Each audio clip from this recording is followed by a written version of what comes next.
Welcome back to Infidelity Tales Lab. We're incredibly grateful for your support. Before we begin today's tale, tell us, which city or country are you joining us from?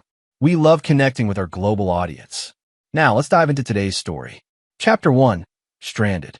The distant sound of tires screeching against asphalt jolted Vance, Harding awake. His head throbbed with a dull ache as his eyes adjusted to the darkness. Confusion quickly gave way to panic as he realized he was slumped against a graffiti-covered wall in an alley he'd never seen before. Melanie, he called out hoarsely, his throat parched. The events of the previous evening came flooding back in fragments. Their 10th anniversary dinner. Melanie's friends showing up unexpectedly at the restaurant. The drinks that tasted oddly bitter.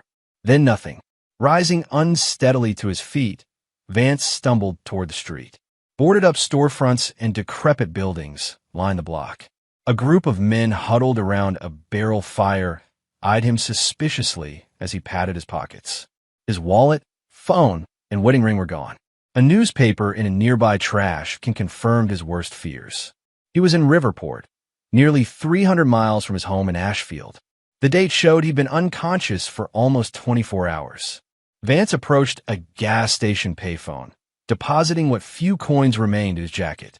The phone rang 4 times before Melanie answered. "Where the hell are you?"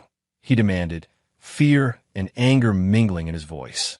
Her laughter on the other end sent a chill down his spine. "Figured it out, did you?" Melanie's voice was unrecognizable in its cruelty. "I was wondering how long it would take. I don't understand. What's happening? I need you to."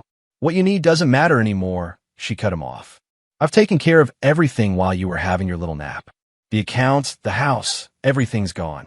Consider this my goodbye gift." "Why?" It was all he could manage. "Because you're boring, Vance. Pathetically predictable. All work and loyalty and doing the right thing." Her voice dripped with contempt. "Roland understands what I really need." A male voice in the background, followed by more laughter, made his blood run cold. Then Trisha, Melanie's oldest friend, took the phone. "Good luck surviving the night, sucker," she howled before the line went dead. Standing in the flickering fluorescent light of the gas station, Vance felt something inside him crack.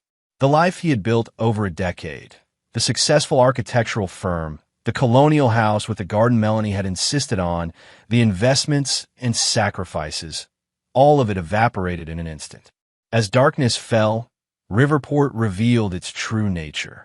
Shadows moved with predatory intent in the alleys. Twice Vance narrowly avoided confrontations by ducking into doorways.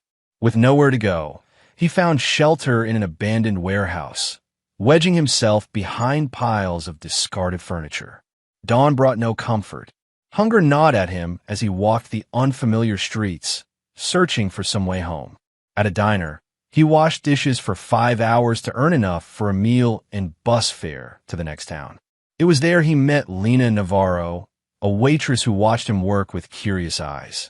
"You're a long way from where you belong," she observed, sliding him an extra plate of food when the manager wasn't looking.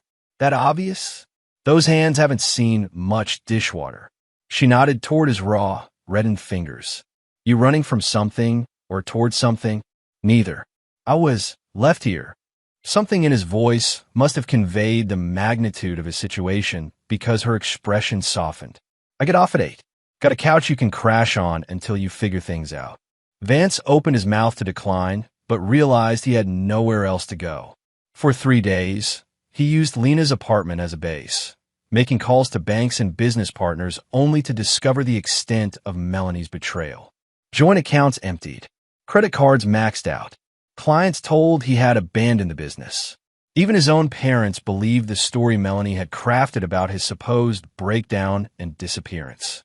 On the 4th day, Vance caught a bus back to Ashfield using money Lena had lent him. He arrived to find the locks changed on their home, a for sale sign already in the yard. Through the windows, he could see empty spaces where their furniture had been. A neighbor crossed the street when she saw him. "Melanie said you'd gone off the deep end. That we shouldn't talk to you if you showed up." "Where is she?" Vance asked, his voice hollow. "Left with that investor friend of yours. Rolling something. Said they were heading west." That night, Vance broke into his own home and slept on the floor of what had once been his bedroom. In the morning, he found a letter Melanie had overlooked, tucked inside a vent, documentation of an offshore account he'd been saving as a surprise for their anniversary. It wasn't much, but it was enough to start over. As he stood in the empty house, surrounded by the ruins of his life, Vance made a silent vow. This wasn't over. Not by a long shot. Chapter 2. Unraveling. Vance spent the next 2 weeks in a cheap motel, piecing together the fragments of his shattered life. Each revelation was another knife in his back. The architectural firm he'd built from nothing had been gutted. Equipment sold, contracts transferred, employees told he'd had a mental collapse. His reputation, meticulously built over 15 years, was in tatters. Former friends avoided his calls. Clients expressed concern for his condition, but had already signed with competitors. The betrayal extended far beyond Melanie. Using the offshore account money, Vance hired Perry Thatcher, a private investigator with a reputation for discretion. Within days, Perry delivered a file that made Vance physically ill. The affair started 18 months ago, Perry explained as Vance flipped through photographs of Melanie and Roland den together. Didn't approach your wife at a charity gala you couldn't attend because of that project in Boston. Vance remembered the night well. He'd been pulling all-nighters to finish designs for a children's hospital. Melanie had complained bitterly about attending the gala alone. Their plan has been in motion for at least 6 months, Perry continued. Ditton has significant gambling debts. Your wife's access to your accounts solved that problem nicely. But it was the next set of photographs that truly broke something inside Vance. Images of Melanie, Roland, and a group including Trisha Westlake and Neil Braddock. People he'd considered friends, laughing over dinner. The timestamp showed it was the night after he'd been abandoned in Riverport. They left me to die, Vance whispered. Not exactly, Perry corrected. They paid a local gang member to watch over you that first night. Make sure you didn't die, but suffered enough. They wanted you broken, not dead. The calculated cruelty of it staggered him. These weren't impulsive actions, but carefully orchestrated moves designed to strip him of everything he valued. That night, Vance found himself parked outside the luxury hotel where Perry had tracked Roland and Melanie. Through the lobby windows, he watched them return from dinner, his wife laughing as Roland's hand rested possessively on her lower back. The diamond bracelet on her wrist, bought with his money, caught the light as she brushed hair from her face. Vance's hand tightened around the tire iron on the passenger seat. One swing through their windshield. One moment of violence to answer theirs. It would be so easy. Instead, he drove away. What he was contemplating required a clearer head than his current white-hot rage allowed. The following day brought another revelation. Vance's elderly parents called, their voices strained with concern.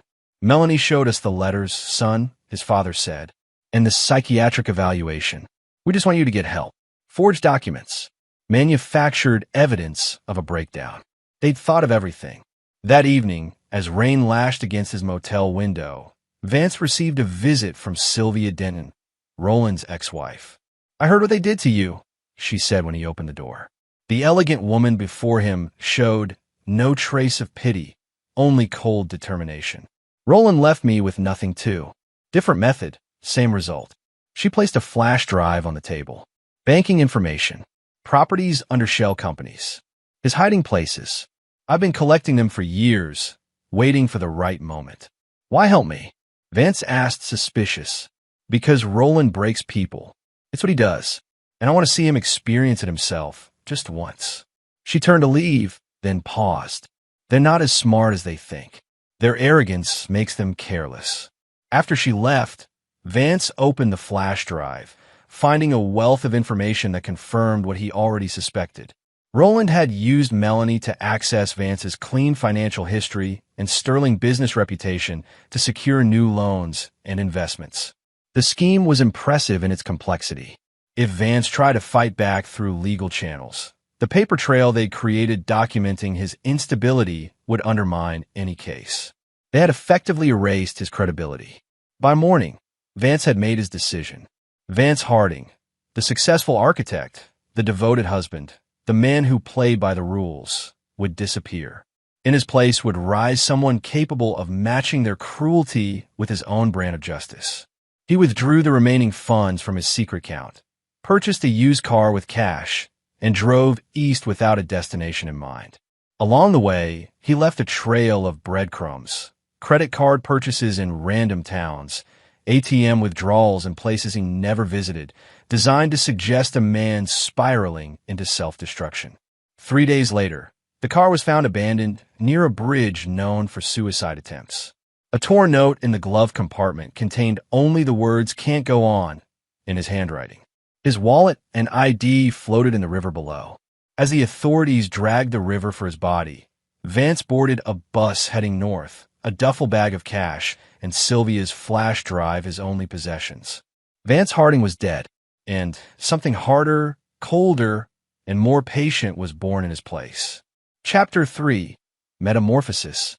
August rain peppered the windows of the small carpentry workshop in Millhaven, Maine, a coastal town where fishing boats outnumbered residents and strangers were still novel enough to merit conversation. 3 years had passed since Vance Harding's supposed suicide, and in that time, Nathaniel Reed had become a fixture in the community. No one questioned when the quiet man, with skillful hands, arrived looking for work.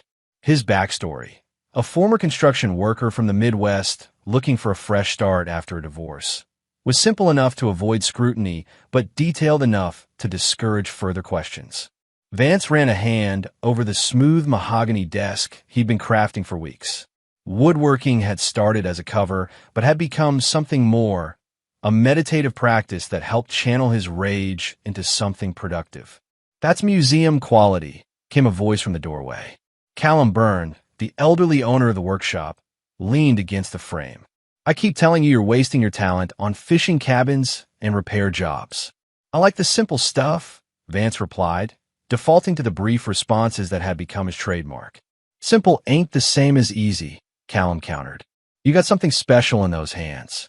My nephew's architectural firm in Portland's always looking for someone with your eye for detail." Architecture. The word still stirred something painful in Vance's chest. He'd deliberately chosen work as far from his former profession as possible. Yet lately, he found himself sketching buildings again in the privacy of his rented cottage. "I'll think about it," he said, though they both knew he wouldn't. Later that evening, Vance sat in his sparsely furnished living room reviewing the file hidden beneath the floorboards. For 3 years, he'd been tracking Melanie and Roland's movements through news articles, social media updates, and quarterly reports from a private investigator he paid in cash. The initial shock of their betrayal had hardened into something more dangerous, a patient, calculating resolve. They had taken everything from him in a single night. He would take everything from them piece by piece, over years if necessary. Their lives had progressed exactly as they'd planned. Roland's investment firm had expanded, using Vance's stolen designs to secure contracts for high-end commercial properties. Melanie had established herself as an interior designer, her clients drawn from Roland's business connections. They'd purchased a waterfront mansion in San Francisco and were fixtures in the society pages. On the surface, they had everything. But Vance's investigator had uncovered cracks in the facade. Roland's gambling hadn't stopped. Melanie's drinking had increased. They fought publicly at events. Most importantly, Roland had begun moving assets into accounts under only his name. History repeating itself. A knock at the door interrupted his thoughts.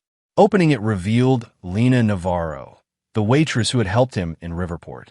Her presence in Millhaven was no coincidence. Vance had tracked her down 6 months earlier.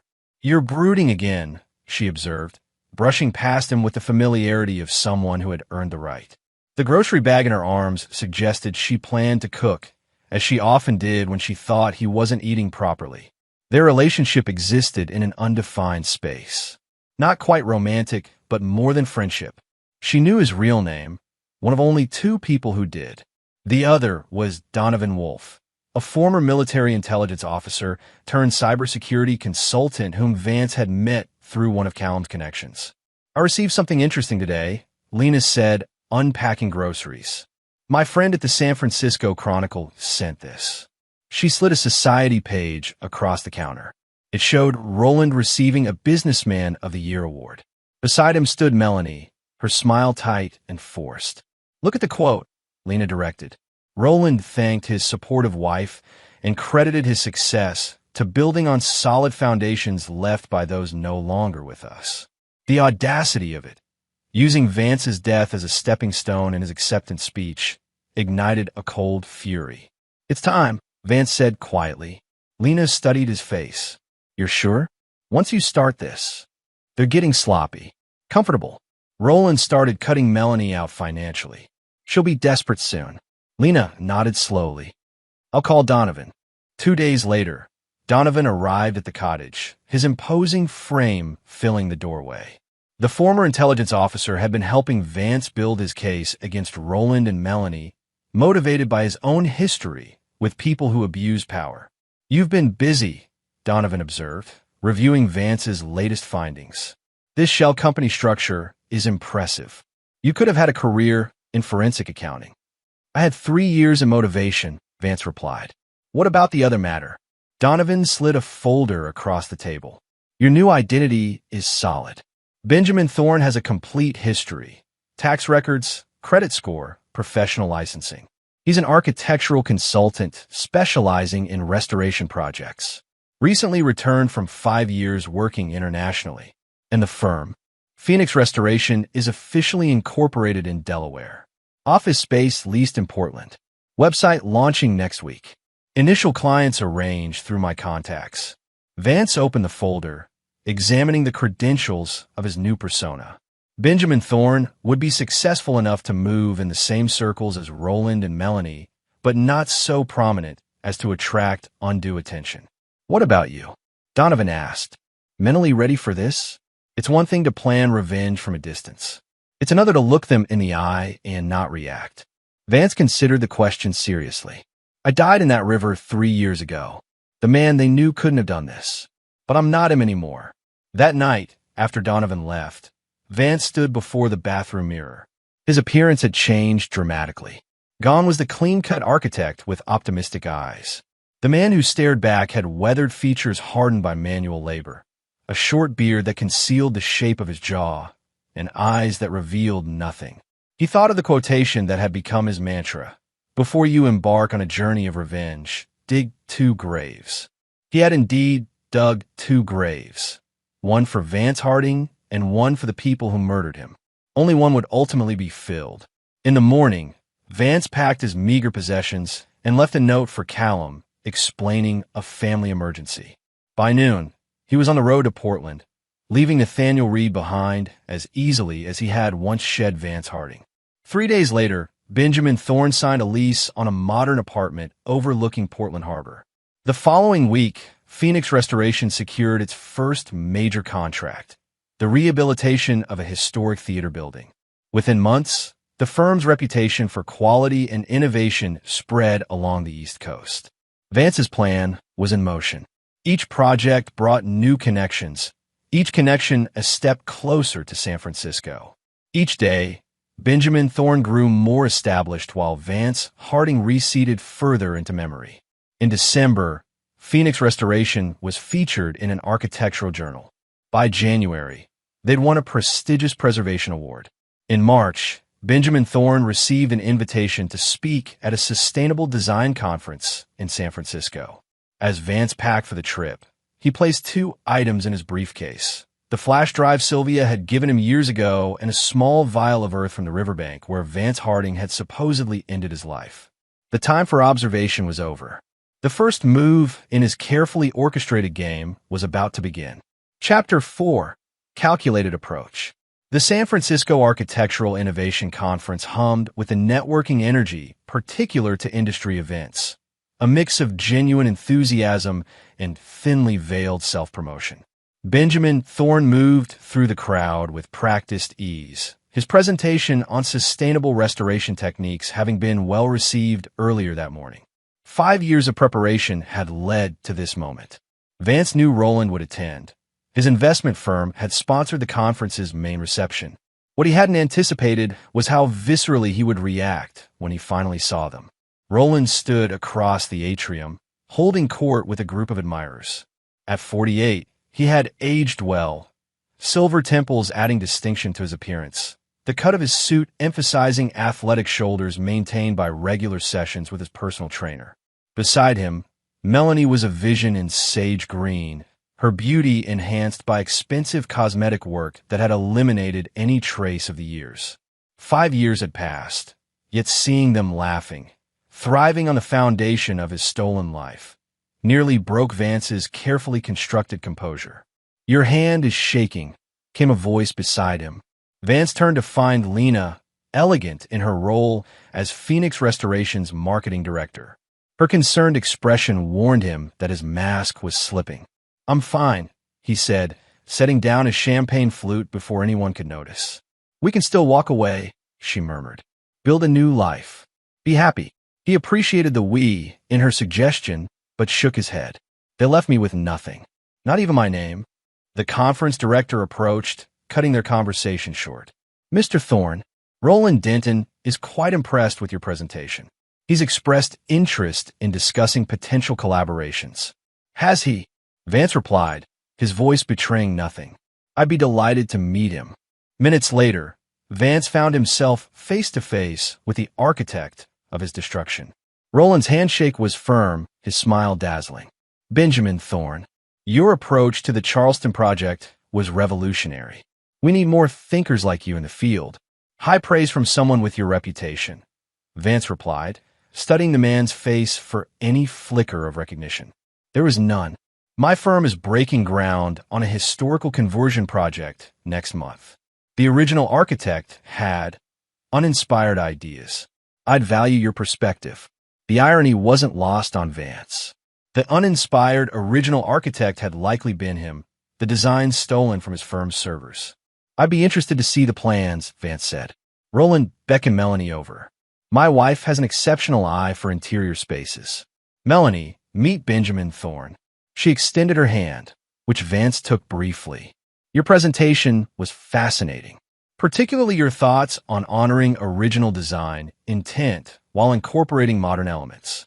Her voice, once so familiar it could pull him from deep sleep, now washed over him like that of a stranger. Not once did her eyes reflect recognition. "Mrs. Denton has quite a reputation herself," Vance said smoothly. "Your work on the Embarcadero project was featured in Architectural Digest, I believe." Melanie beamed with pleasure at being known. "You follow the design world closely." "I make it my business to know talented people," Vance replied, the double meaning of his words bringing him a cold satisfaction. The conversation continued, pleasant and professional. Dinner plans were made for the following evening, a chance to discuss potential synergies between their firms. Vance accepted with apparent enthusiasm while mentally adjusting his timeline. Things were progressing faster than anticipated. Later that night, in the privacy of his hotel suite, Vance briefed Donovan and Lena on the encounter. "They didn't recognize me at all," he said, still somewhat amazed by this fact. 5 years of marriage, and she looked right through me. "People see what they expect to see," Donovan replied, typing rapidly on his laptop. "Vance Harding is dead. Benjamin Thorne is successful, confident, physically different. Their brains fill in the rest." "What's our next move?" Lena asked. Vance unfolded architectural plans across the bed. "Roland's new project. He's invited me to consult, which gives us access to their systems." Donovan nodded appreciatively. "The Trojan horse approach. Clean. Once inside their professional circle, I'll need to get closer to their personal lives. Roland has expensive habits beyond gambling. Habits that leave digital footprints." "And Melanie?" Lena asked, her tone careful. Vance's expression hardened. "According to my investigator, she's increasingly unhappy. 3 canceled charity commitments in the last month.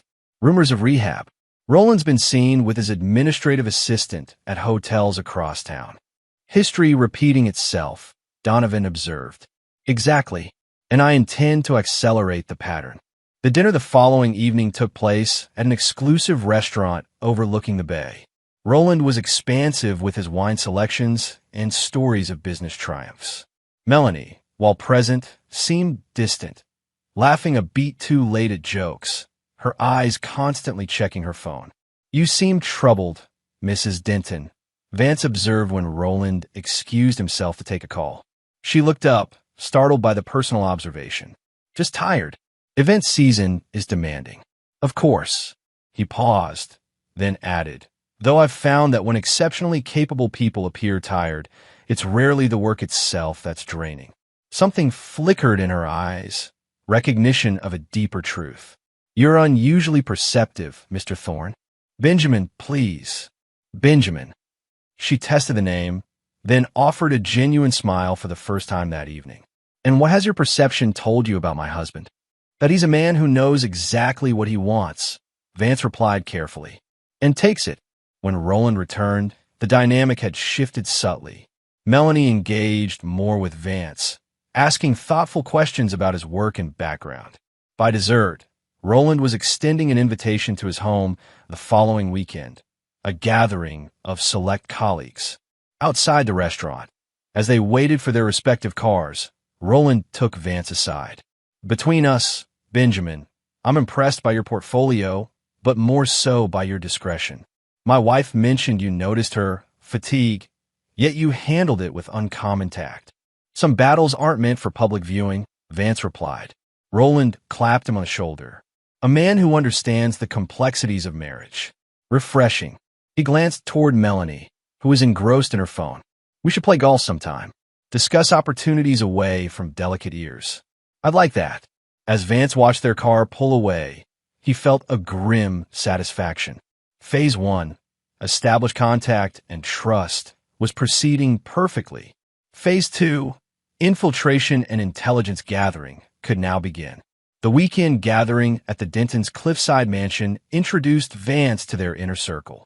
Among the guests was Tricia Westlake, now divorced and running a PR firm that handled Roland's media presence. Her eyes lingered on Vance with professional assessment and personal interest. "Roland says you're the next big thing in restoration architecture," she said, cornering him by the expansive windows overlooking the Pacific. "Roland is generous with his praise," Vance replied neutrally, "and selective with his associates." She sipped her martini. "He hasn't invited a new consultant to his home in years. You must have made quite an impression. I solve problems efficiently. People value that." Tricia laughed. "Direct too. I like that." She handed him her business card. "My firm handles image management for high-profile clients. Someone like you, rising quickly, should consider how they want to be perceived." Vance pocketed the card. "I'll keep that in mind." Throughout the evening, he observed the subtle dynamics of the Dentons' social world. Roland, commanding yet increasingly impatient with Melanie's subdued demeanor. Melanie, maintaining a perfect facade that cracked whenever her husband turned away. The guests, a carefully curated collection of the useful and the influential. Most interesting was when Neil Braddock arrived, another face from Vance's past. Once his friend and colleague, now Roland's chief architectural engineer. The man who had likely helped transfer Vance's designs to Roland's firm. Neil showed no recognition either, though he expressed admiration for Phoenix Restoration's innovative approach. "There's something familiar about your design philosophy," Neil remarked. "It resonates with some of our early work." "Great minds," Vance replied with a tight smile. By evening's end, he had secured what he needed, an invitation to Roland's office to review the historical conversion project, Melanie's interest in a private consultation for their vacation property renovation, and Tricia's professional curiosity. The web was being woven, each strand connecting to another. Roland, arrogant in his success, was opening doors that would ultimately lead to his downfall. Melanie, restless in her gilded cage, was seeking connection that would eventually become confession. As Benjamin Thorne's car disappeared down the winding coastal road, neither Roland nor Melanie Denton realized they had just welcomed their destruction across their threshold, offered it wine, and invited it back for business. Chapter 5, Fault Lines. The Northern California sun streamed through the floor-to-ceiling windows of Roland Denton Investments conference room. 3 months had passed since Vance's introduction to the Dentons, and in that time, Benjamin Thorne had become an invaluable consultant to their operation. Vance studied the architectural renderings spread across the table, pointing out structural weaknesses in the historical building Roland planned to convert into luxury condominiums. The irony wasn't lost on him. He was now being paid handsomely to critique designs that had been stolen from his original firm. These support calculations are fundamentally flawed, Vance explained, highlighting sections with a laser pointer. Implementing them as shown would compromise the entire eastern facade within 5 years. Roland frowned, glancing at Neil Braddock. You assured me these plans were solid. Neil shifted uncomfortably. The original architect's specifications were incomplete, Vance interrupted smoothly.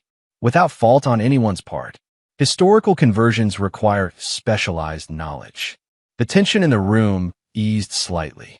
Vance had become adept at criticizing the stolen work while providing Roland a way to save face, a strategy that had quickly earned him both trust and dependence. This is why I brought you in, Benjamin, Roland said, clapping him on the shoulder. You see problems before they become disasters. What would you recommend? A complete structural reassessment, Vance replied without hesitation. I can have my team at Phoenix handle it directly. 3 weeks, minimal disruption to your timeline. Roland nodded decisively. Done. Send the contract to my office. He checked his watch. How about investors waiting? Neil, clean this up. Benjamin, join me for lunch next week? There's another property I'd like your perspective on. After Roland departed, Neil gathered the drawings with barely concealed resentment. You've certainly made yourself indispensable quickly. Vance offered a neutral smile. Architecture is about solving problems. I'm good at it. You know, it's strange, Neil said, studying Vance's face. Sometimes you remind me of someone I used to work with. Same attention to structural integrity.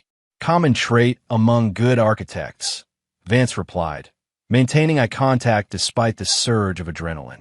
Who was this colleague? Neil's expression darkened. Doesn't matter. He's gone now. As Neil left, Vance allowed himself a moment of cold satisfaction. The first cracks were appearing. Neil's discomfort suggested guilt, useful information for later.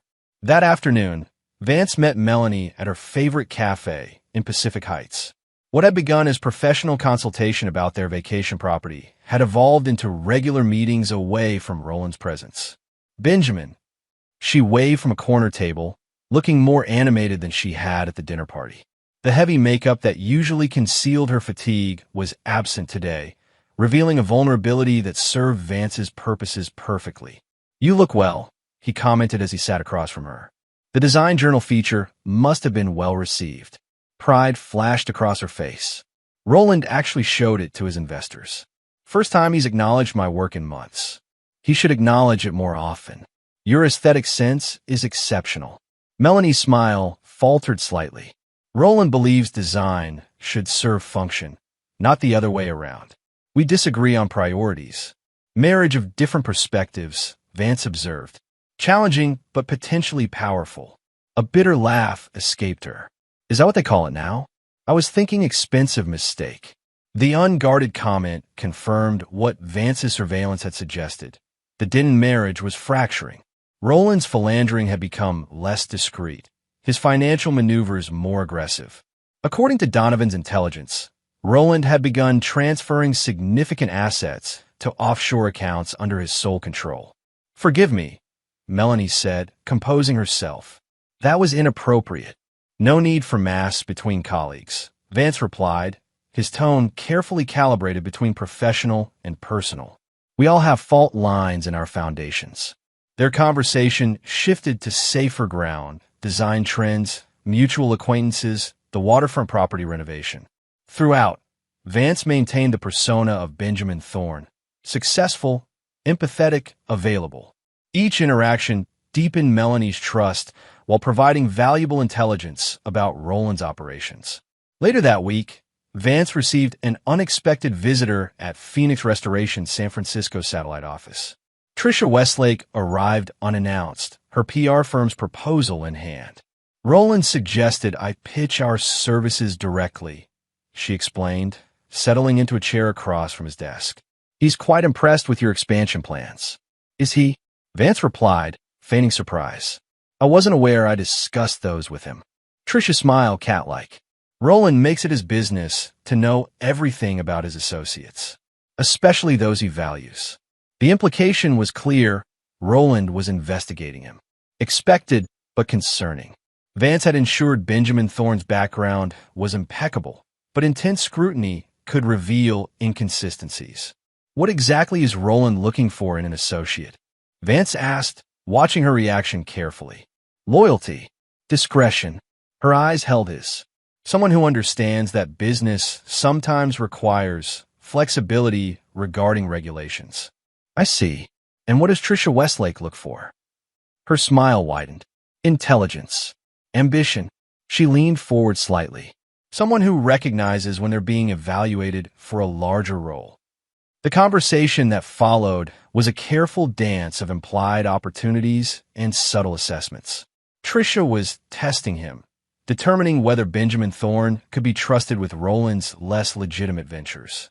Vance played his part perfectly, interested but cautious, ethical but practical. By the time she left, Vance had secured both a PR contract for Phoenix and, more importantly, an invitation to Roland's private poker game the following weekend, an inner-circle gathering where real business was conducted. Don't forget to bring cash, Trisha advised from the doorway. Roland appreciates a man who can afford to lose gracefully. After she departed, Vance contacted Donovan immediately. Roland's investigating me. We need to accelerate things. How much does he know? Donovan's concern was evident even through the phone. Nothing yet, but he's invited me to his poker game. That's where he vets people for his questionable ventures. Perfect opportunity to plant the monitoring software, but risky if you're being watched. Risk is unavoidable now, Vance replied. Implement Phase 2 tonight, and tell Lena to proceed with Melanie. That evening, as Roland Denon reviewed financial reports in his home office, his computer briefly flickered. The custom security system registered no breaches, nothing to indicate that Donovan had remotely installed a sophisticated backdoor into his network. By morning, every keystroke, email, and financial transaction would be monitored. Simultaneously, Melanie received a text from Lena, who had cultivated a friendship with her through art gallery events. Discovered amazing restoration artisan for your vacation property. Available to meet tomorrow.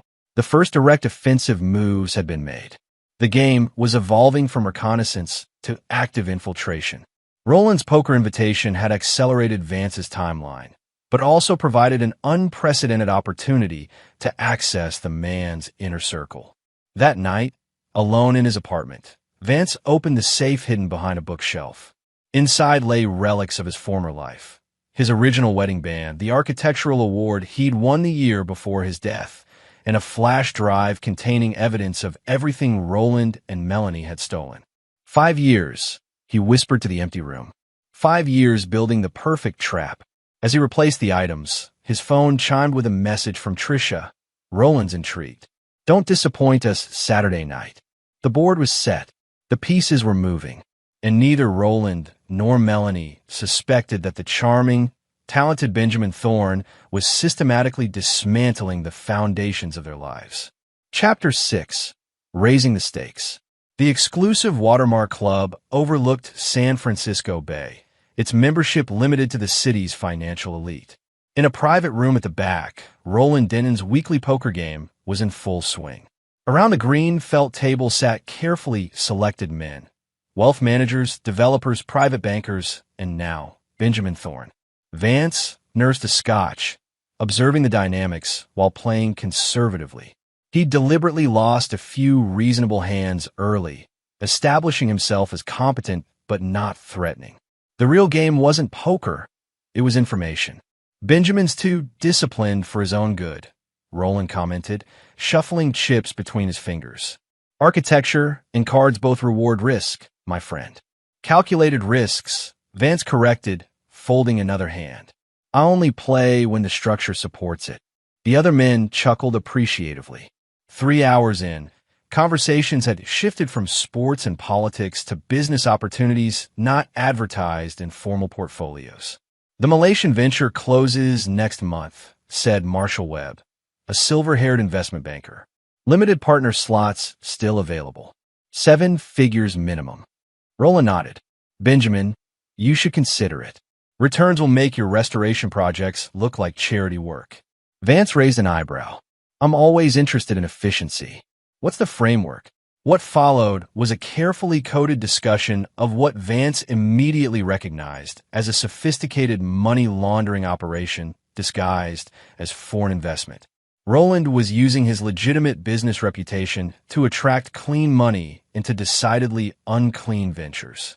Your architectural credentials would add valuable legitimacy, Roland added, dealing a new hand. We need someone with your expertise to oversee certain structural elements. I need to review the blueprints before committing, Vance replied, understanding the metaphor perfectly. Roland studied him over his cards. Cautious. I respect that. We'll discuss details privately. By midnight, Vance had lost exactly the amount he'd calculated would seem respectable without appearing careless. More importantly, he'd been informally vetted by Roland's inner circle and invited to a more exclusive gathering at Roland's lake house the following weekend. Outside, as valets retrieved cars, Roland pulled Vance aside. You impressed Webb tonight. He doesn't impress easily. Interesting associates you have, Vance observed.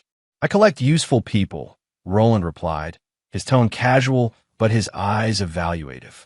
Like fine art or good architecture, the right connections appreciate in value. And your wife? Is she involved in these ventures? A flash of annoyance crossed Roland's face. Melanie handles the social side. Business arrangements require a different temperament. The dismissive comment confirmed Donovan's intelligence. Melanie was being systematically excluded from Roland's financial operations, just as she had helped exclude Vance from his own life years before.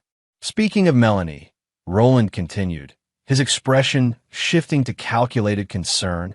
She mentions you often. Says you understand design in a way I never have. We have complementary perspectives, Vance replied carefully. Her aesthetic vision balances my structural focus. Roland's laugh held no humor. Yes, Melanie has always appreciated vision and balance. Her last consultant had similar qualities. The implication was clear. Roland suspected something between Vance and Melanie. The irony of being suspected of an affair with his own former wife might have been amusing under different circumstances. Professional respect only, Vance assured him. She's remarkably talented. Indeed, Roland's smile returned, though it didn't reach his eyes. The lake house next weekend. Bring appropriate attire for both business and relaxation. The helicopter leaves Friday at noon. As Vance drove home, he contacted Donovan using their secure line. Roland's invited me to his inner circle meeting. He's running international money laundering operations through his investment firm. Good work, Donovan replied. Our monitoring captured his emails about it. The Malaysian venture involves at least 3 shell companies violating federal regulations. Have you identified his account structure? Partially. He's using a sophisticated network. Melanie has no access to the main accounts anymore. Vance considered this. He's preparing to abandon her. History repeating itself. With one difference, Donovan noted. This time, someone's watching. The following morning brought unexpected complications. Vance's phone rang early, Melanie's name flashing on the screen. Benjamin. Her voice was strained. I need your help. Roland's accountant called. There's an issue with our foundation accounts. What kind of issue? Vance asked, immediately alert. Missing funds. Transfers I supposedly authorized, but didn't. Her voice dropped to a whisper. I think Roland's setting me up for something. Can we meet? Not at the office. This development was concerning. If Roland was creating a paper trail implicating Melanie in financial irregularities, his plans to discard her were accelerating. The Botanical Gardens. 1 hour. The Japanese tea house, Vance instructed. When they met, Melanie looked disheveled, a stark contrast to her usual polished appearance. She handed him financial statements showing transfers from their charitable foundation to offshore accounts. These have my electronic signature, but I never authorized them, she explained, hands trembling slightly. Roland's been strange lately. Secretive. Now this. Vance examined the documents, recognizing the pattern immediately. It was eerily similar to how Roland had framed him years before, creating evidence of financial mismanagement to justify cutting someone out. "Have you confronted him?" Vance asked. "He's unavailable. At his lake house with investors." Her bitter laugh held no humor. "He didn't invite me this time." Vance made a show of considering the situation carefully. "This looks methodical, not a mistake. You think he's deliberately setting me up? Why? After everything I've done for him." She stopped abruptly, something like guilt flashing across her face. "Everything you've done?" Vance prompted gently. Melanie hesitated. "You don't know Roland like I do.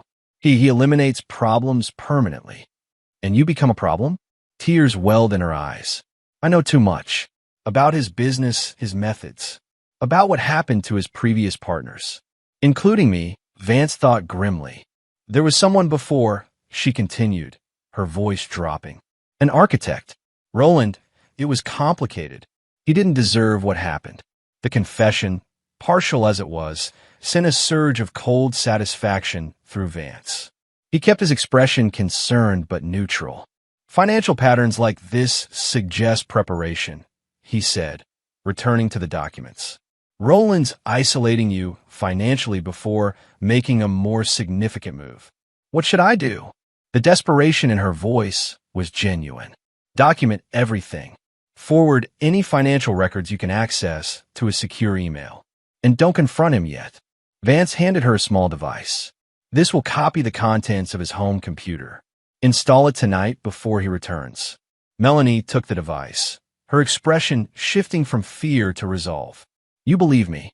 Why are you helping me?" "Let's just say I recognize the pattern," Vance replied carefully. "No one deserves to be erased." After she left, Vance contacted Lena immediately. Melanie took the bait. "She's installed our device in Roland's home system." "Did she mention you?" Lena asked. A vague confession. Nothing specific. But Roland's moving faster than anticipated. He's setting her up to take a fall for financial irregularities. Like he did with you. Exactly like he did with me.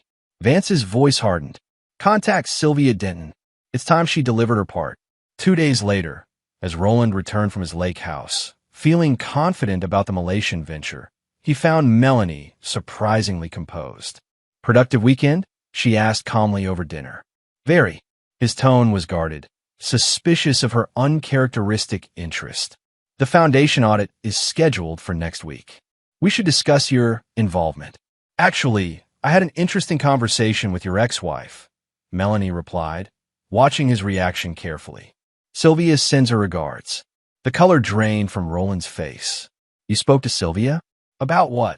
"About patterns, Roland. About what happens to people who know too much about your business practices." For the first time since Vance had known him, Roland Denton appeared genuinely rattled. "Whatever she told you is documented," Melanie interrupted, "in places you can't reach." The calculated bluff, orchestrated by Vance through Lena and Sylvia, had its intended effect. Roland's plan to frame Melanie suddenly faced an unexpected obstacle. That night, as Roland attempted to access certain sensitive accounts, he found permissions revoked, passwords changed. His frantic calls to financial managers went unanswered. Meanwhile, across town, Vance reviewed the data streaming from the monitoring devices in Roland's home and office systems. Every desperate attempt to regain control was recorded, every incriminating file cataloged. "He's panicking," Donovan observed, watching the activity logs. "Making mistakes." "Good," Vance replied. "When he discovers his Malaysian investors are actually federal agents, he'll make even more." The trap was nearly complete. Roland's criminal enterprises were being systematically documented. Melanie, whether knowingly or not, was helping dismantle the life she had stolen.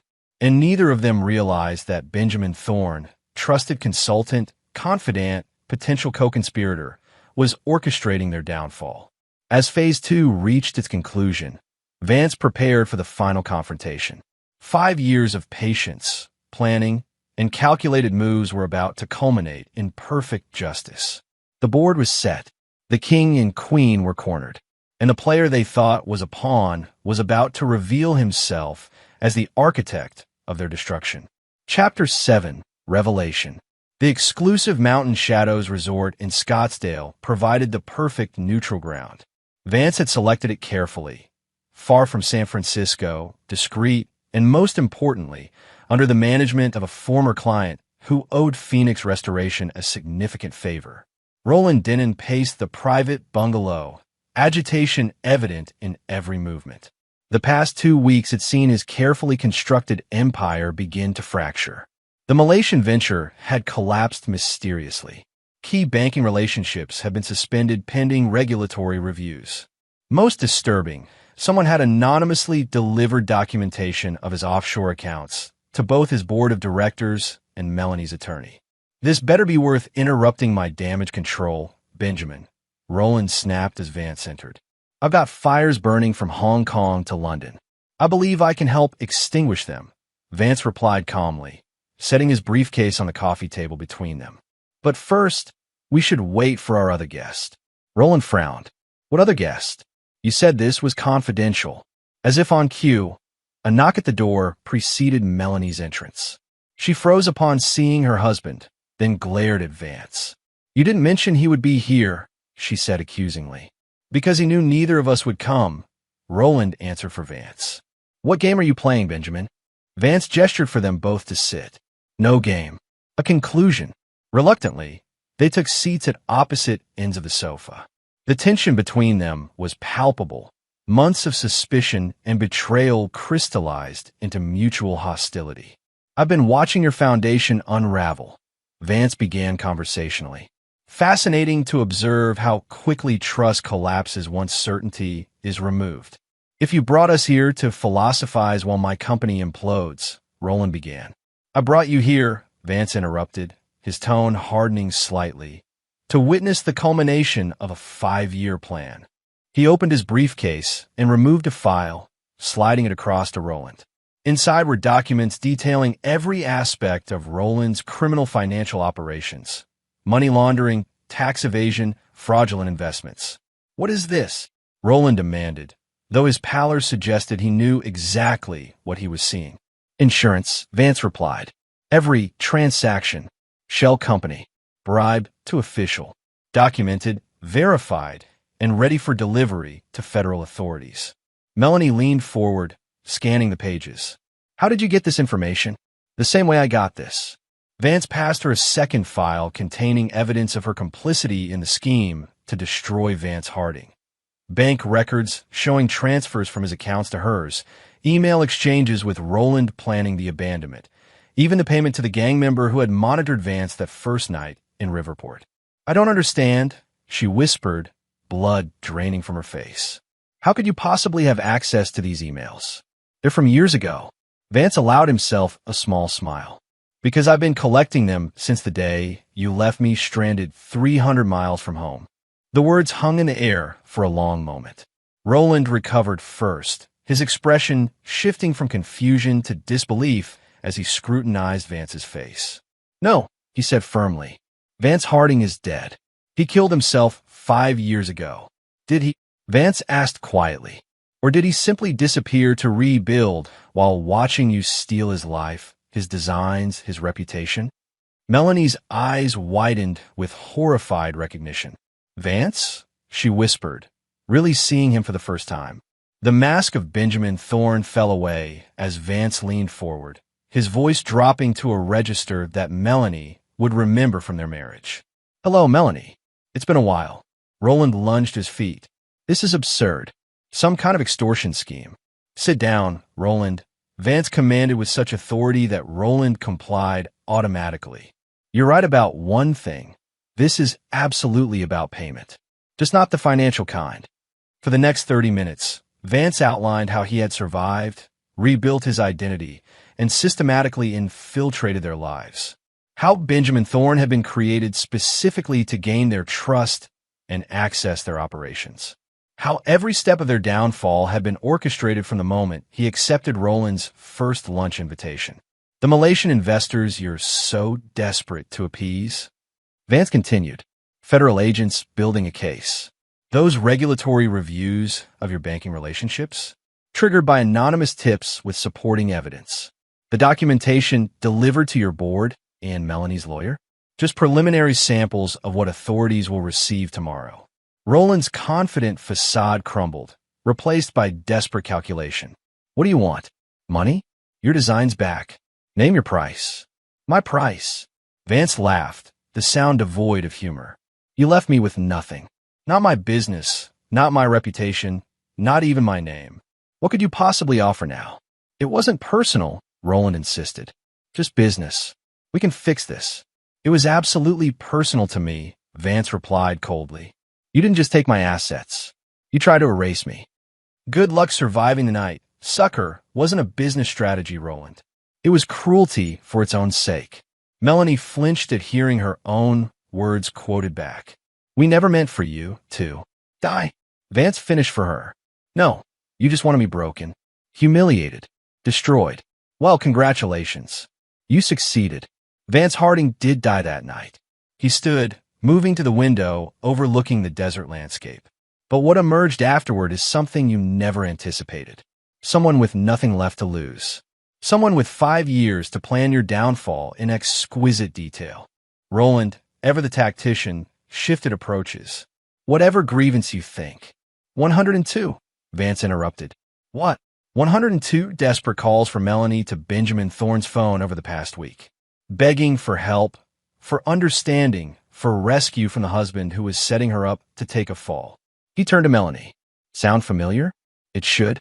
It's exactly what you did to me. Tears streamed down her face now. Vance, please. I was different then. Roland convinced me. Save it. Vance cut her off.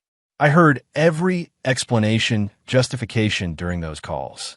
Just as I've documented betrayal you've planned against each other over the past months. The hidden accounts. The manufactured evidence. The exit strategies. He returned to his briefcase, removing a final document. Which brings us to why we're really here. Roland took the paper, scanning it with growing disbelief. This is insane. I'm not signing over controlling interest in my company to you. Actually, you are, Vance replied calmly. Both of you are signing everything specified in those agreements. Your company, your properties, your art collection, everything. Or what? Roland challenged, though his voice lacked conviction. Tomorrow morning, federal agents receive evidence of financial crimes sufficient for multiple life sentences. The board of directors receives documentation of embezzlement from company accounts. And rather than the controlled narrative of selling your interests due to health concerns, you face public arrest and humiliation. The room fell silent as the magnitude of Vance's trap became clear. He had backed them into a corner from which there was no escape. Even if we sign, Melanie said quietly, you'd still send the evidence. No, Vance replied. Unlike you, I keep my word. Sign, and the evidence remains sealed, provided you both leave the country permanently, using the new identities and modest accounts I've established for you. You expect us to live in exile? On allowance. Roland was incredulous. I expect you to survive, Vance corrected, which is more than you offered me. For 2 hours, arguments raged. Threats were made. Alternatives proposed and rejected. Throughout, Vance remained immovable. By sunset, exhaustion and reality had set in. Roland signed first, his hand shaking with impotent rage. Melanie followed, tears staining the document. As Vance gathered the signed agreements, Roland made one final attempt. This won't bring back what you lost. Revenge won't heal you. Vance paused, considering the man who had orchestrated his destruction. This isn't about healing, Roland. It's about justice. You stole my life. I'm merely reclaiming it. With interest. As he prepared to leave, Melanie caught his arm. Was any of it real? She asked quietly. What you said to me as Benjamin. Did you ever mean any of it? For a moment, something flickered in Vance's eyes, perhaps a ghost of the man he had once been. Then it vanished, replaced by cold finality. No more real than your love was, Melanie. We're both excellent architects of illusion. He left them in the bungalow with their new identities, one-way tickets to separate destinations, and the shattered remains of the empire they had built on his destruction. Outside, Donovan waited in a car. It's done. Vance handed him the signed documents. Phase 3 complete. Initiate the transfers immediately. And them, they have 24 hours to disappear. After that, their choice becomes irrelevant. As the car pulled away, Vance watched the resort recede in the rearview mirror. 5 years of single-minded purpose had reached its conclusion. Roland and Melanie would live the rest of their lives looking over their shoulders, stripped of everything they valued, separated from each other in their social world. Just as they had once left him, alone, without resources, identity erased. The symmetry was perfect, the circle complete. The architect had rebuilt what was destroyed, stronger and more secure than before. Yet as Vance closed his eyes, one question echoed in his mind. Now that justice had been served, what foundation remained for him to build upon? Chapter 8. Consequences. The executive suite of what had been Roland Denon Investments, now Phoenix Holdings, overlooked San Francisco Bay. Vance stood at the window watching fog roll across the water, the signed ownership transfer documents still on his desk behind him. 3 days had passed since the confrontation in Scottsdale, 3 days of dismantling and reconstruction. Roland's board has accepted the transition story, Donovan reported, entering with a tablet displaying news headlines.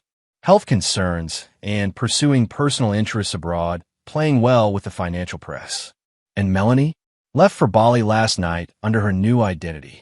Trisha Westlake is managing the public narrative, sudden wellness journey following marital separation. Social media already showing sympathy. Vance nodded, unsurprised by how quickly the world accepted convenient fictions. After all, hadn't Benjamin Thorne been accepted without question? People believed what made sense to them, regardless of underlying truth. What about Neil Braddock? Vance asked, naming his former friend who had helped Roland steal his designs. Resigned yesterday. Accepted a position in Toronto.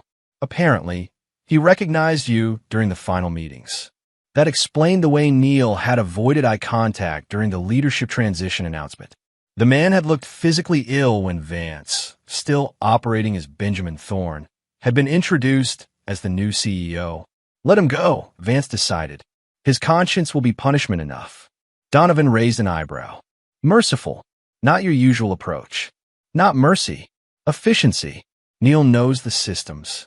We need a clean transition. The truth was more complex. Seeing Neil's fear had stirred something unexpected in Vance.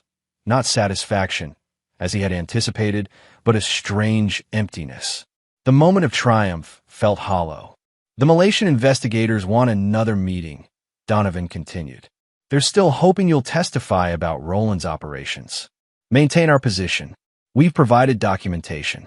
My personal involvement ends there. Vance had been careful to protect himself throughout the operation. Benjamin Thorne's consulting work for Roland had remained technically legal, providing plausible deniability while allowing him to gather evidence. The authorities had what they needed without his testimony. Sir, Roland's former assistant appeared in the doorway. Ms. Navarro has arrived. Lena entered moments later, elegant in business attire that marked her new role as Chief Design Officer. Her expression was troubled despite their victory. The teams completed the audit of current projects, she reported after Donovan departed. 3 major developments were using your original designs without attribution. Legal's preparing options for handling the intellectual property issues. Implement the redesigns where possible, Vance directed. No public legal action. Lena studied him with concern. You don't want credit for your own work? After everything, Benjamin Thorne will receive design credit going forward. Vance Harding remains dead. Her frown deepened. That's not what we discussed. Once Roland and Melanie were handled, you're going to reclaim your identity. Plans evolve. Vance. She rarely used his real name, even in private. You've won. You've taken everything back. Why stay hidden? He turned from the window to face her. Because Benjamin Thorne functions in this world. He has credibility, connections, a future. Vance Harding is a suicide statistic with a history of mental instability. A fabricated history, she reminded him. We have evidence clearing your name. Evidence that implicates me in 5 years of deception, identity fraud, and corporate espionage. He shook his head. The narrative serves us better as it stands. Lena moved closer, her voice softening. This was never just about reclaiming assets. It was about reclaiming yourself. Perhaps I've become someone else in the process. The admission hung between them.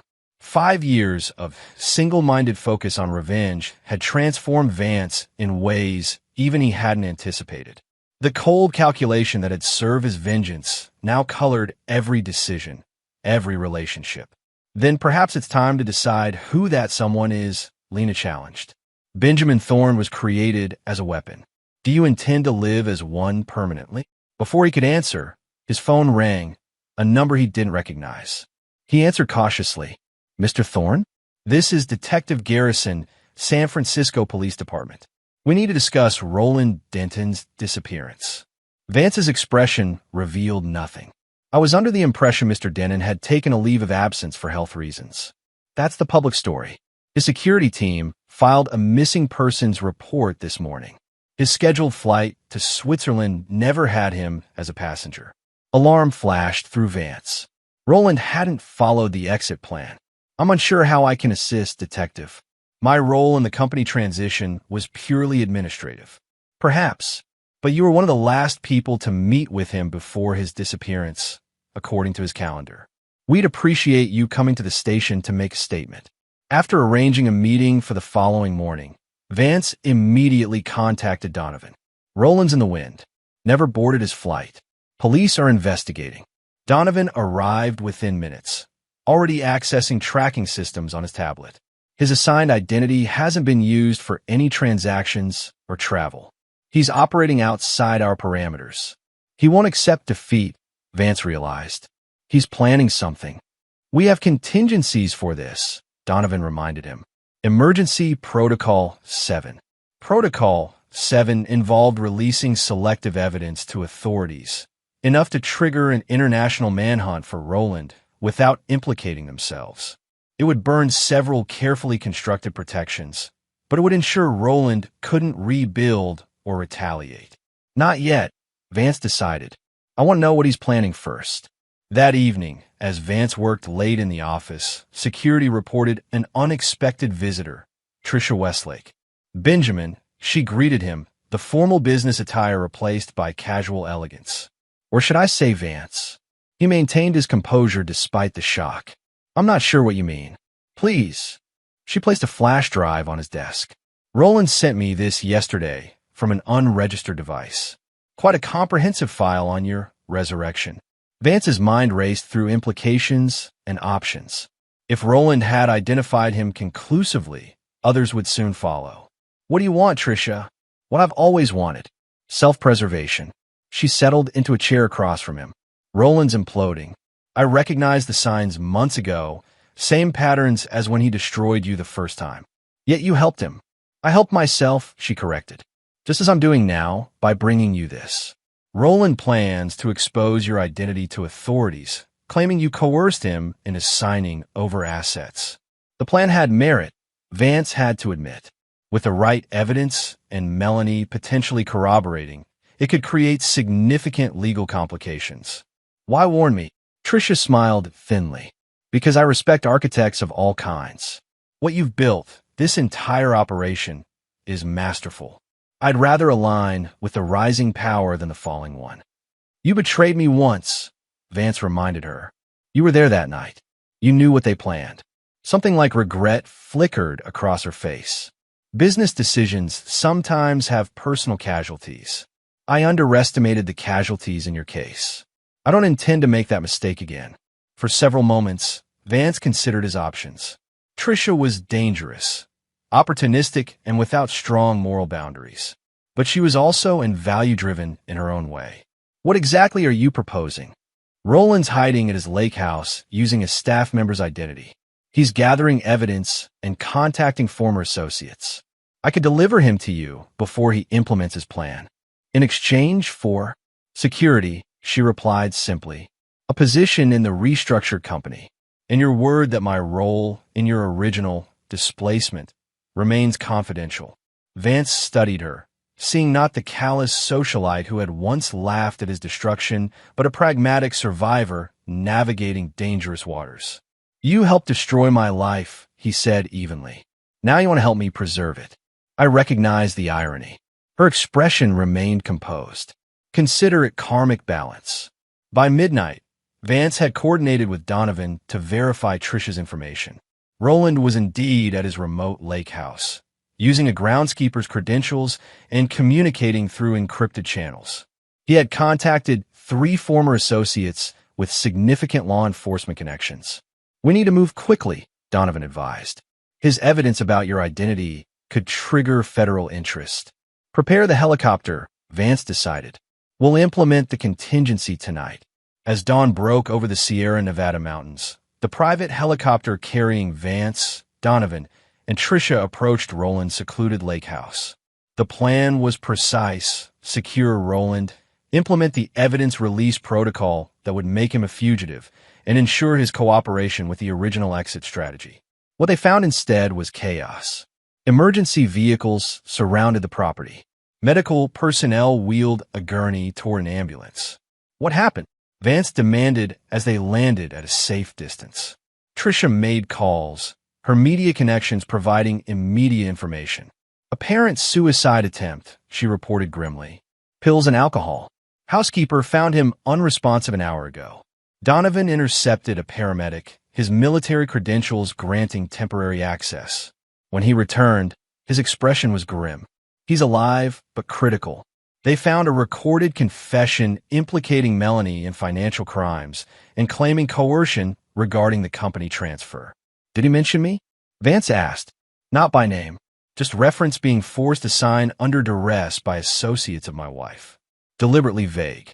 As they watched Roland being loaded into the ambulance, Vance felt a strange hollowness. The man who had orchestrated his destruction was now destroying himself rather than accept defeat.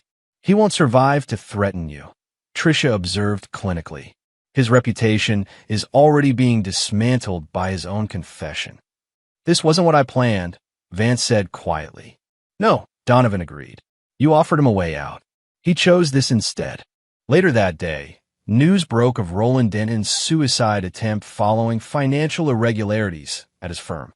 Financial markets reacted with predictable volatility. By evening, preliminary investigations had been announced into several of his investment ventures. In the midst of the chaos, another call came through to Vance's phone. This time, the number was chillingly familiar, Melanie's. "I know it's you," she said immediately. "I know what you did to Roland." "I did nothing to Roland," Vance replied truthfully. "He chose his own path." "Like I had a choice?" Bitter laughter echoed through the connection. "You stripped us of everything, just like you planned." "Not everything. You have your life. Your freedom, conditional though it is. More than you left me with." A long silence followed. When she spoke again, her voice had lost its edge. "Did you ever love me at all? Before everything?" The question caught him off guard. For years, he had focused on their betrayal, rarely allowing himself to remember the relationship that preceded it. "Yes," he admitted finally. "That's what made your betrayal so complete." "I loved you too," she said quietly. "At the beginning, before Roland, before the pressure and the lifestyle and the endless striving for more." "Is that supposed to comfort me now?" "No, nothing can undo what we did." Her voice cracked slightly. "I just needed you to know, when I called Benjamin Thorne 102 times, desperate for help, feeling trapped and terrified, I finally understood what I did to you." The symmetry wasn't lost on Vance. Karma has a certain elegance. "Will you ever forgive me?" she asked.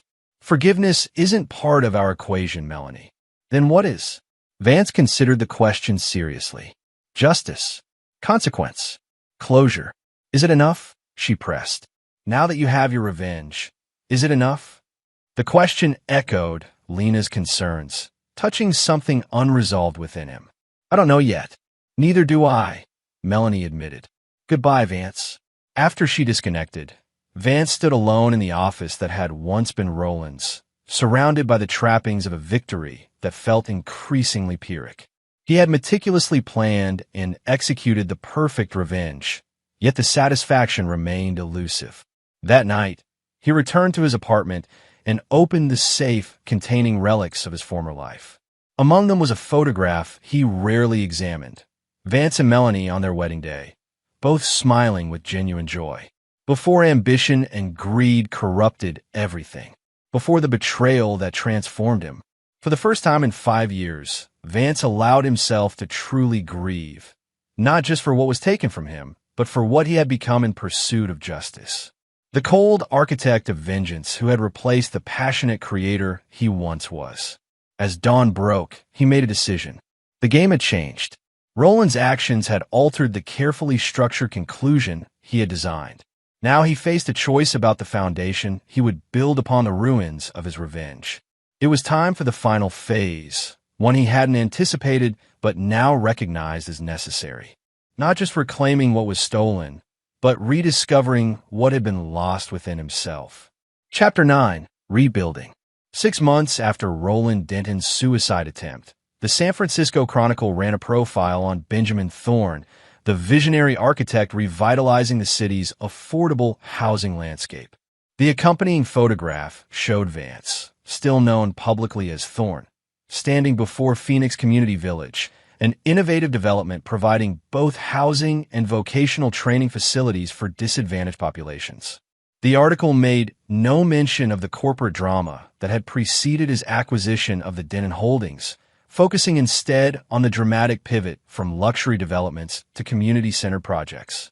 What had begun as a vehicle for revenge had transformed into something unexpected, a genuine force for positive change. In his office, overlooking the completed first phase of the village, Vance reviewed designs for the next project, a children's hospital incorporating healing gardens and natural light principles. The blueprints bore strong resemblance to designs he had created years ago as Vance Harding, now finally being realized under his new identity. The board approved the additional funding, Lena announced, entering with a tablet displaying financial projections. We'll break ground next month. Good. And the Scholarship Foundation. First recipients selected. 20 architecture students from underprivileged backgrounds. The Harding Foundation Fellowships will be announced next week. Vance smiled at the name, a small acknowledgement of his former self, incorporated into Benjamin Thorne's philanthropic initiatives. It had been Lena's suggestion, a way of honoring what had been lost without compromising his new identity. The months following Roland's attempted suicide had brought significant changes. Roland had survived physically but remained in a specialized care facility, his mental faculties compromised by the incident. His confession had triggered investigations that Phoenix Holdings navigated successfully under Vance's direction, emerging restructured but intact. Melanie had ultimately accepted her new identity and relocated to a small coastal town in Portugal. Monthly reports from discreet monitoring confirmed she was building a modest life teaching art to local children. The regular updates were less about control now and more about closure, ensuring the final chapters of their interconnected story remained peaceful. A knock at the door preceded Donovan's entrance. The final transfer is complete, he reported. Trisha's division has been officially separated from the main company. Trisha Westlake had proven surprisingly valuable in the transition period. Her public relations expertise had helped reshape the narrative around the company's transformation, and her insider knowledge had anticipated and neutralized potential problems. As agreed, she now headed an independent PR firm under Phoenix's umbrella, close enough to monitor but with sufficient autonomy to satisfy her ambitions. And the personal matter? Vance asked. Donovan handed him a sealed envelope. Confirmation from a medical examiner. Death certificate officially filed. Dental records confirmed. The envelope contained finality, scientific confirmation that human remains discovered in a river 5 years earlier, long logged as unidentified, had been conclusively matched to Vance Harding through DNA analysis. The suicide narrative was now complete, closing any possibility of questions about his disappearance. Vance Harding was officially, legally dead. Benjamin Thorne could now live without looking over his shoulder. How does it feel? Donovan asked. Being officially deceased. Liberating, Vance admitted, though not in the way I expected. The journey from that desperate night in Riverport to this moment had been driven by a single purpose, justice through calculated revenge. Yet somewhere along the way, the goal had shifted. The hollow victory of destroying Roland and Melanie had evolved into something more meaningful, reclaiming not just assets but purpose. Later that afternoon, Vance visited the construction site of Phoenix Village's second phase. Workers called greetings to Mr. Thorne, unaware they were addressing a man who had once lost everything, including his name. Among them was Kyle Martinez, a former homeless veteran now serving as site supervisor after completing Phoenix's vocational program. "We're ahead of schedule," Kyle reported proudly. "The Community Center Foundation is complete. Green technology installations begin next week." "Excellent work," Vance replied, genuinely impressed. "The garden terraces? Already prepping soil. Local schools are participating in the planting program next month." As they toured the site, Vance reflected on the unexpected direction his life had taken. The skills honed for revenge, patience, strategic thinking, attention to detail, now serve creation instead of destruction. The resources reclaimed from those who had betrayed him were being channeled into projects that would have made his younger self proud. That evening, Vance hosted a small gathering at his home, a modest but elegant space overlooking the bay. Among the guests were Lena, Donovan, and a new addition to their circle, Dr. Elena Morales, the hospital administrator partnering with Phoenix on the Children's Hospital Project. To foundations, Vance proposed as they raised glasses on the terrace. "Both those we build upon and those we create for others." The toast carried layers of meaning understood only by those who knew his true story. As conversations flowed around architectural innovations and community impact, Vance found himself drawn into a discussion with Elena about healing spaces. "Architecture affects recovery rates significantly," she explained passionately. "Patients in rooms with natural light and views of nature require less pain medication and recover faster." "The environment shapes the person," Vance agreed. "For better or worse." "Exactly, which is why your designs resonated with our board immediately. They're not just buildings, they're healing tools." Her enthusiasm reminded him of his own early career, before ambition and betrayal had hardened him. That idealistic architect had designed spaces meant to improve lives, not merely impress critics or attract wealthy clients. As the evening progressed, Lena found a moment alone with Vance on the terrace. "You seem different lately," she observed. "More present." "I am different," he acknowledged. For years, everything was focused on looking backward, understanding what happened, planning retribution, executing the plan. And now I'm looking forward, building something that matters. Lena smiled, genuine warmth in her expression. "I wasn't sure you'd find your way back." "Back to what?" "To creating instead of destroying." To Vance, "Even if the world knows you as Benjamin." Her observation struck him as profoundly true. While legally and publicly he remained Benjamin Thorne, internally he had begun reclaiming the essence of who he had been before the betrayal. Not by recovering his old identity, but by rediscovering his original purpose. The following morning brought one final piece of closure. A package arrived containing items from Roland's estate, materials his attorneys had been instructed to deliver in the event of his incapacitation. Inside was a handwritten letter. "Benjamin," it began, "Roland still unaware of his true identity even at the end. By the time you read this, I will have taken the only path left to me. You outplayed me completely. I recognize the architect of my destruction even if I don't understand your motivation. Whatever drove you to dismantle my life with such precision, know that you've won more thoroughly than you realize. In defeating me, you've become me, calculating, ruthless, seeing people as pieces on a board. That is my final victory." The letter continued with practical matters regarding accounts and evidence Roland had failed to destroy, but those final lines resonated disturbingly. Had Vance's pursuit of justice transformed him into a reflection of the man who destroyed him? The question lingered as he drove to the Phoenix Village construction site. There, amid the rising framework of buildings designed to provide new beginnings for others, Vance watched workers who had been given second chances constructing homes for families who needed them. This wasn't what Roland would have built with the resources Vance had reclaimed. This wasn't destruction disguised as business. This was genuine creation, using the tools of power to strengthen rather than exploit. As Kyle approached with updated blueprints, Vance made a decision that had been forming for months. I want to make a change to the community center design, he said. The eastern wall. Let's replace it with a memorial garden. Simple, dignified. For anyone in particular? Kyle asked, making notes. Vance considered the question. For new beginnings. And for leaving the past where it belongs. That evening, as sunset painted the bay in golds and ambers, Vance stood at his terrace overlooking the city. In his hand, he held his original wedding ring, the last relic of Vance Harding he had kept close. With deliberate finality, he dropped it into the waters below, not as a rejection of his past, but as acceptance that the man who had worn that ring was gone. Not murdered by betrayal as he had long believed, nor replaced by the calculating architect of revenge he had become, but transformed into someone who carried elements of both while being neither. Benjamin Thorne would never be Vance Harding again, but he would honor that lost architect by building something worthy of his talents, creating spaces that healed, homes that sheltered, communities that nurtured.